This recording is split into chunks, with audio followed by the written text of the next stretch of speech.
The title I was assigned for this talk was carving the state of the art, and I thought that was just a little bit premature, but perhaps by the end of this workshop we've had a more a position to assess what the state of the art is. So I decided to call this talk "Carving Laws and Lawlessness," because there's a number of factors that we know are significant in carving, at least in some circumstances, but we don't actually have functions that will currently represent those processes. And so what I want to do in this talk is to sort of highlight the range of carving processes, look at the processes that we have, some means of representing them in models, and others where we're still moving towards some kind of solution.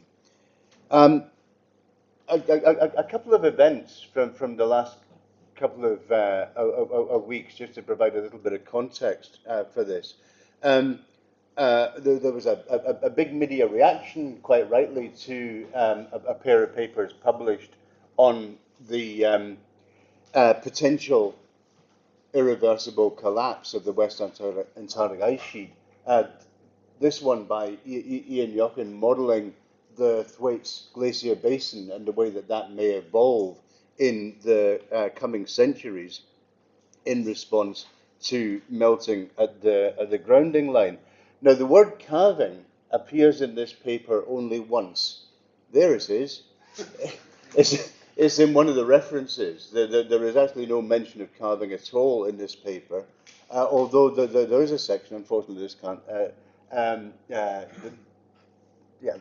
This short sentence in the paper says that the margin was kept fixed, the ice shelf margin was kept fixed during those simulations, and that processes such as ice shelf collapse could influence the evolution of the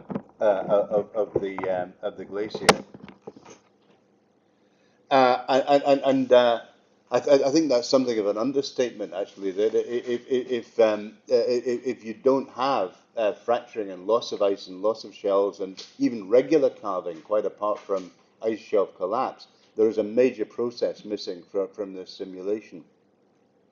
And at the Chamonix conference this week, so here we're the result of the Jochen paper is that we have the beginnings of irreversible collapse of Thwaites and presumably much of the Amundsen Seas sector, but this is a slow collapse, and we're looking at a millennial scale process and a gradual slide into irreversible ice loss. And then at the Chamonix conference, David Pollard gave a very challenging talk about modelling the future of the Antarctic ice sheet. In this, he was looking for processes that could deglaciate marine basins in East Antarctica. And so he was turning up all the buttons to try and get things to happen as fast as possible. And his simulation suggested collapse of the West Antarctic ice sheet on centennial timescales, and some of his numbers were indicating 100 years for the removal of ice in West Antarctica. And that's using very efficient carving, the super efficient carving processes, which were presumably chosen in order to get rid of the ice in East Antarctica, which he wants to generate the sea levels observed in the past. And so here we've got two opposite extremes of the scenario. We've got two modelling experiments, both of which are addressing the issue of the collapse of the marine ice sheet in West Antarctica, one of which has got no calving at all and is predicting a very slow collapse, one of which has got super efficient calving and is predicting a very fast collapse.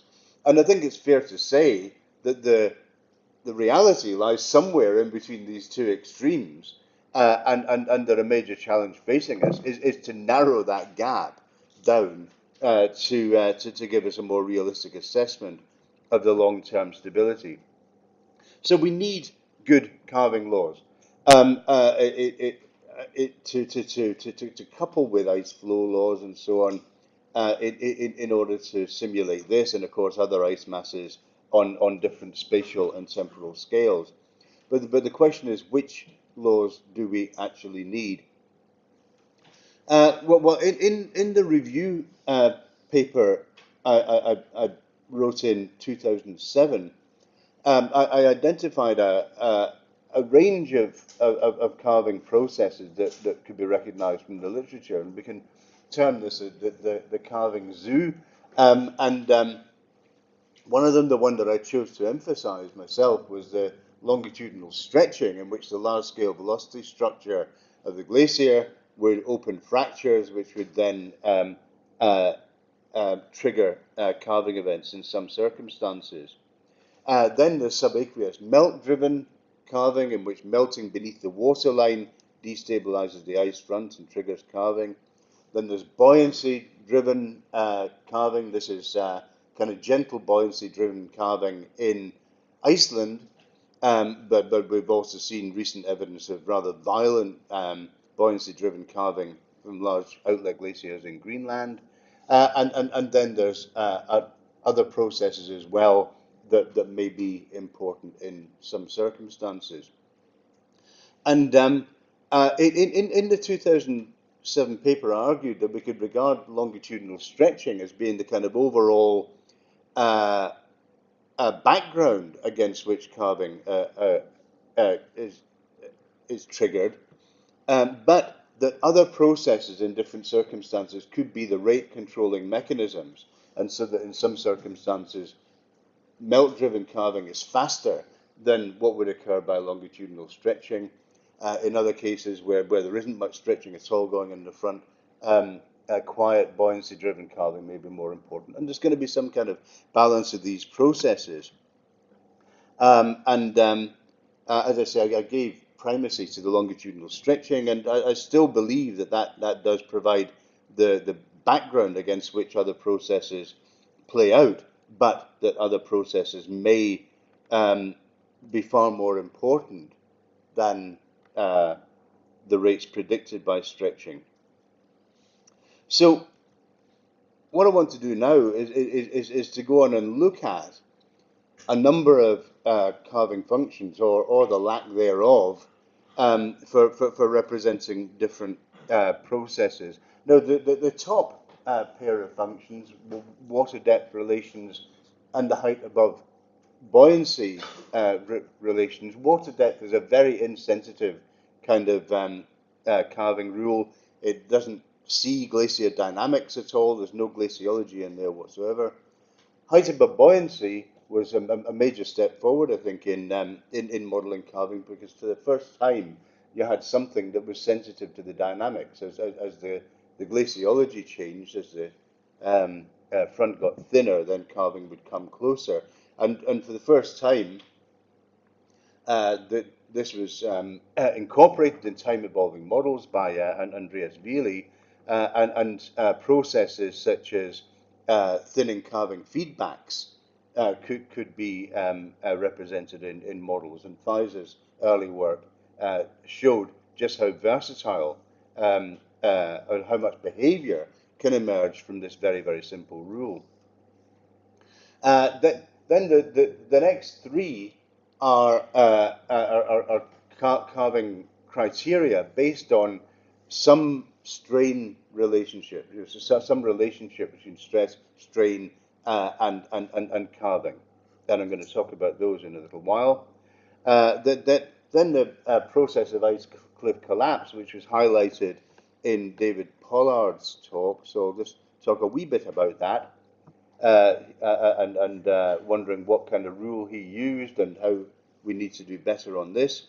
Then address the issue of subaqueous melt. I know that Martin's going to talk about this at greater length later on, so we'll just touch on some of the issues, and then finish up with a look at particle-based models, which Jan and Jeremy have been working with.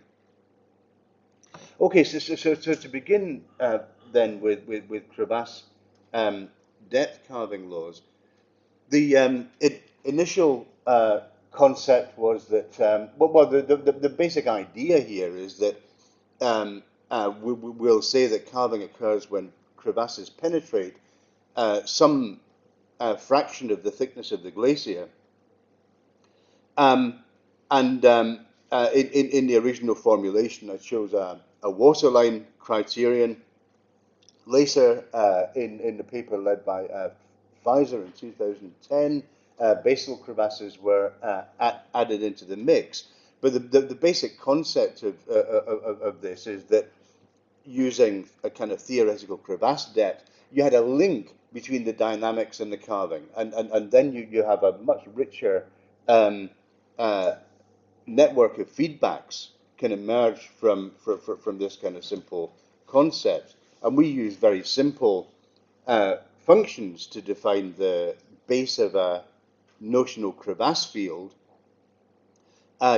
just based on a zero stress criterion at the crevasse tip, the point at which opening forces and cryostatic closing forces balance gives us the surfaces of the crevasse field.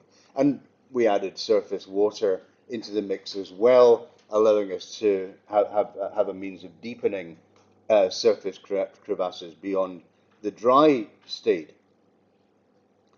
In the work that Pfizer did with this model, coupling it to a higher order flow model, um, it, the advanced retreat of the glacier, the calving rates, and so on, can be sensitive to a whole range of forcings. This shows some simulations for three different prescribed forcings. One, a notional level of water in crevasses. Um, Second one, the back pressure exerted by ice mélange. And thirdly, melting below the waterline. And by playing with these parameters, you can get the glacier to behave on different magnitudes and timescales and so on, and begin to investigate how these processes might uh, balance, might influence carving. Now, I think I want to point out about this approach is that in some ways, I kind of regret a little bit being so specific about the physical picture that we described in those early papers, because I never really did intend to mean that this is how carving actually works in terms of penetration of crevasses from the top and the bottom, and they get to a certain level and poof, the end falls off. It was really just intended as a simple way of linking the dynamics and the stretching and the damage in an ice mass, and linking that to the carving.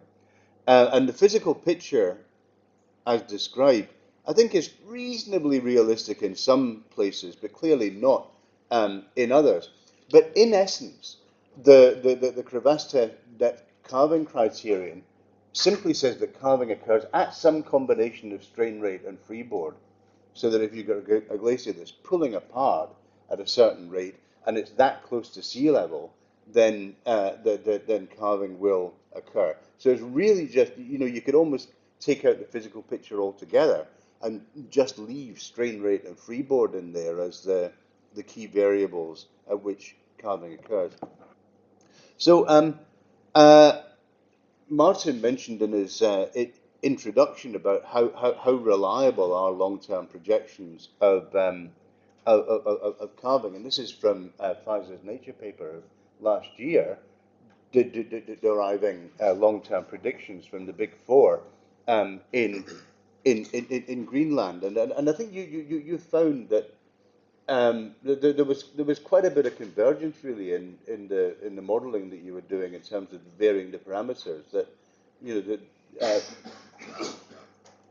yeah so but of course this remains to be seen how these things will play out. But I just want to highlight this, and this is a diagram from a very recent paper by James Lee, and this is also work that Pfizer was involved with. She was one of James's supervisors and a co-author on this paper, in which the historical record of ice front variations, for instance from KNS in West Greenland, was used um,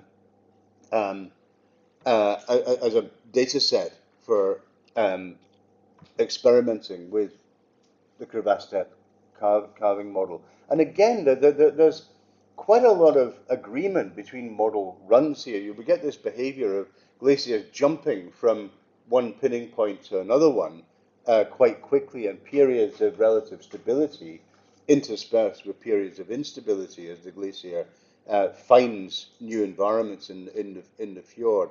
And I really like this diagram because using these kind of ensembles of models, you can get some kind of sense of the uncertainty involved in these predictions, which features of the behavior of the glacier are consistently coming out of the model, and which features, we can't be sure about. And it's clear that we can't be very confident about interannual variability on decadal timescales, but the longer term behavior of the glacier in a fjord of given geometry is perhaps rather more predictable. And this is a feature that I want to return to towards the end of this talk. Now, the next thing, this is a diagram from Chris Borstad's work, and this is, instead of having a notional Nye crevasse field as our index of ice damage, you use a damage variable. In this case, the damage variable is done is calculated using inversions of the ice sheet velocity data. This is Larson B. From the velocity data from that, ice softness anomalies, which are unaccounted for by ice temperature, are assigned to damage. And again, we can see here there are damaged regions of the shelf that are well inland. There are damaged regions near to the margin, and that wedge of raclette was scraped off the glacier before collapse of the whole ice sheet. And then we saw last week, Jean presented to us the results of a damage evolution model. I don't have a picture to show of that, but that was very impressive work in which you you evolve the damage of the ice as a result of its strain history. I was very impressed with how that model behaves. And this is clearly a very close cousin to crevasse depth models. In this case, you're kind of integrating the strain history through time. So this is definitely a refinement. We've got cumulative strain rather than instantaneous strain influencing our damage. And then once a certain threshold is reached, then calving occurs. So I think this is an important new direction. Finally, I want to say something about Anders Levermann's eigencarving approach, in which a carving rate is proportional to the product of the two principal strains, the longitudinal and transverse, and scaled according to a K factor. This exhibits some interesting behavior, but I've never particularly liked this as a carving criterion, mainly because that K factor hides a whole bunch of stuff, and there seems to be no clear way in which we can actually scale this.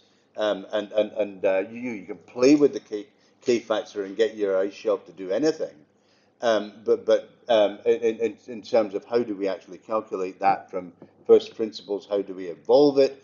there seems to be no clear way of doing it. However, I flagged this up because I think that the work that the Potsdam group did in implementing carving in PISM is they found a really neat solution for updating the margin while conserving the mass of the ice shelf.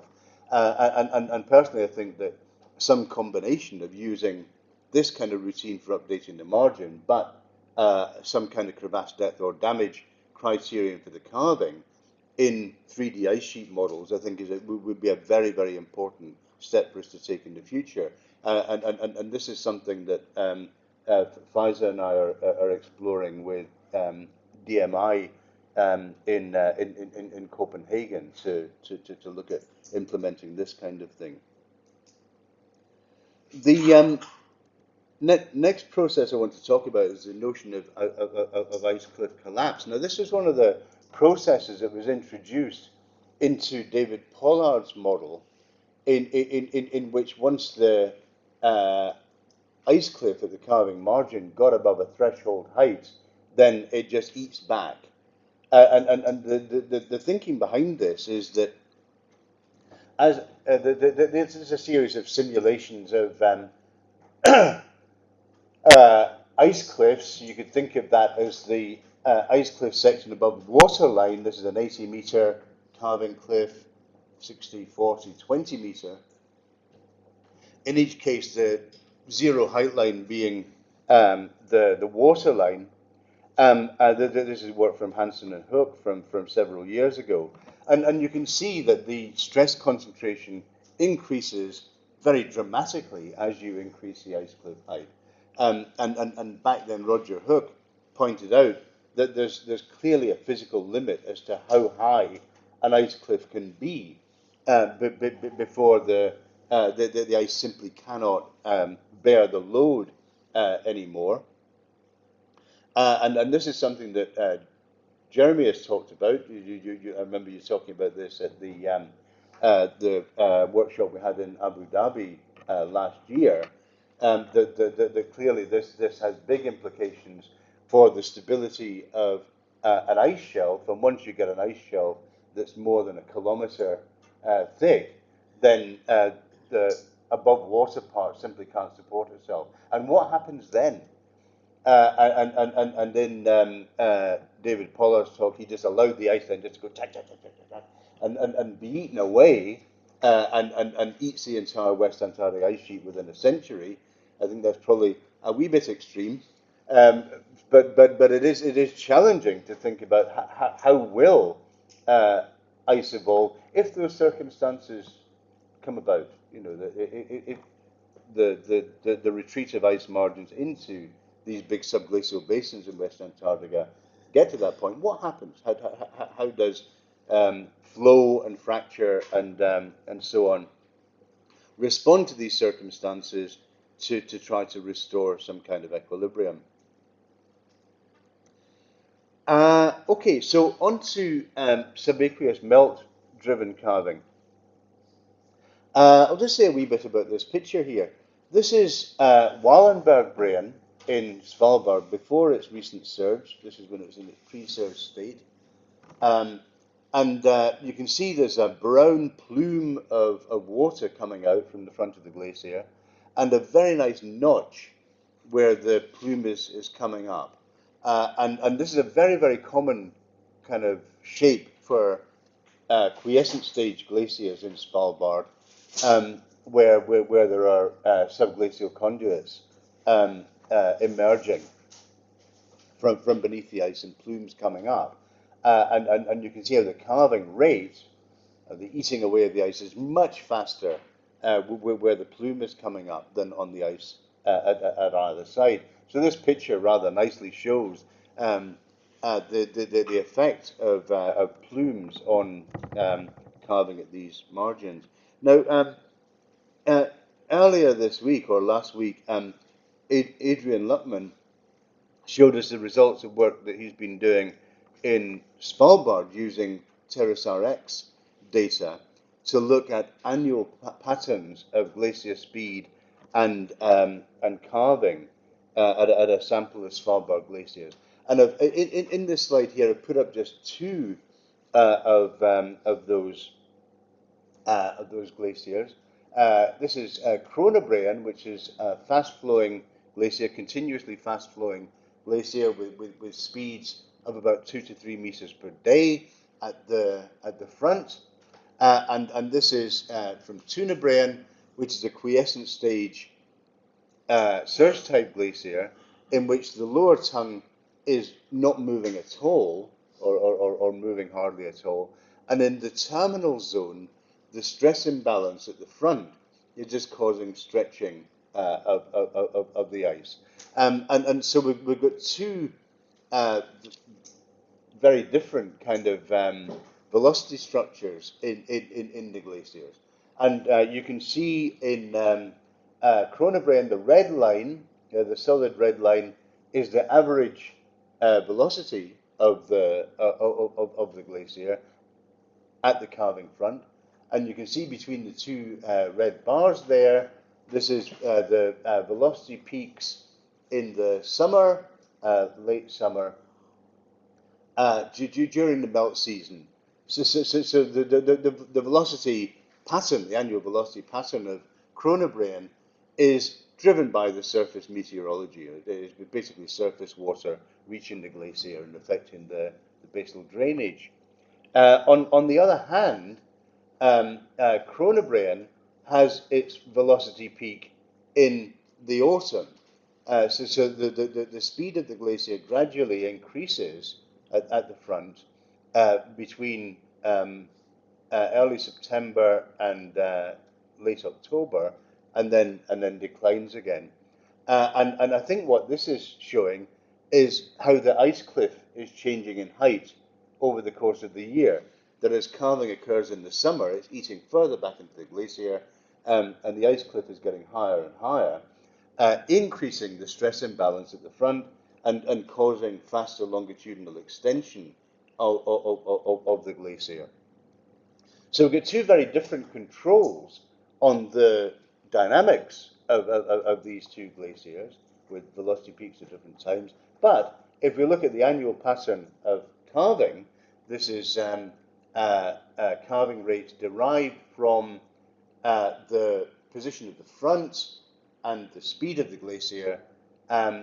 We can see that even though it's incredibly noisy at individual points along the glacier, there's all kinds of random craziness going on, we still have a very clear annual pattern, which is offset from the surface meteorology. It's later than the peak in summer temperatures, but it coincides with the warmest water at depth within the fjords. And so the primary driver of calving in both of these cases, very, very different cases, appears to be the temperature of the fjord water, and presumably melting beneath the waterline and triggering calving that way. And then it's looking like, as data come in from more and more regions, that the melting below the waterline is a very, very important driver of calving, and we need to think about what we're going to do about this. Over the course of the last week in Chamonix, we saw a number of talks about fjords and plumes and so on, looking at different aspects of the problem. And we'll be hearing more about that, I guess, from Martin later on. And we've got a number of things that contribute to this process of fjord water temperature, salinity, circulation patterns, influenced obviously by the bathymetry of the fjords. And then there's plumes of meltwater emerging from glaciers. What's the discharge? What's the geometry of those plumes? How does that entrain fjord water and contribute to melting? And then the final step, melt rates and calving. What are the mechanical links between these processes? This is a figure from Martin's paper of last year. It was either last year or the year before, in which you kind of experimented with different water depths and depths of notches and so on, and looked at how that influenced the stresses in the in the ice. And my the kind of problem that interests me in all this is okay, so we've got the melting and stress distribution is altered within the ice. When is calving going to happen? You know, if you start eating away beneath the waterline, how soon is the ice going to break? Um, and beyond that, what are the melt rate, calving rate relationships? Is calving rate just the average melt rate, or is it is it greater than that? If so, how much? And how can we think our way towards carving rules based on environmental variables in the fjord and perhaps other variables like discharge and so on. And looking at, you know, when does calving occur, at what point in the melt cycle does the end break off, is an issue that Sue Cook and Jan Ostrom will be exploring in the immediate future, developing this work to try to work our way towards getting some kind of melt rate calving rule. Uh, so the final thing I want to talk about is discrete particle models. And this is something that is being explored independently by Jan Ostrom and Jeremy Bassis. And I've got some pictures from Jan, so I'll focus on that. And the idea here, for those of you who are not already familiar with this innovation in glacier modeling, is that you represent a glacier not as a continuum, but as a mass of particles which can either be bonded to each other or detached from each other. And this means that you can represent both viscous and brittle behavior of the glacier within a single modeling framework. And the simulations that Jan has been doing, is now in 3 dimensions,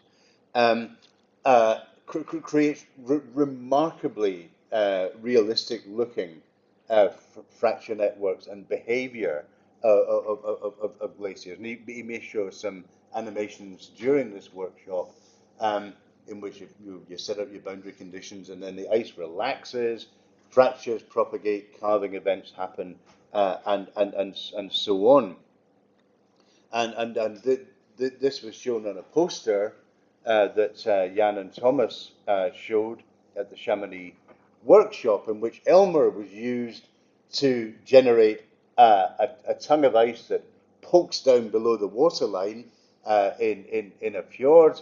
That is then used to define the starting geometry for the particle model, and you can see the tongue there below the waterline, and lo and behold, the tongue pops up, fractures, does all kinds of realistic looking things, and you finish up with a calving margin more or less along the grounding line of the simulated glacier. This new development of having Elmer and the particle model talking to each other, I think is an incredibly powerful new way of exploring how calving occurs in different circumstances, but also helping us to identify how we can parameterize processes within continuum models using the insights gained from discrete particle models. So I just thought I'd flag up a few kind of random thoughts in conclusion from all this, and things we need to think about. How many calving mechanisms actually are there? And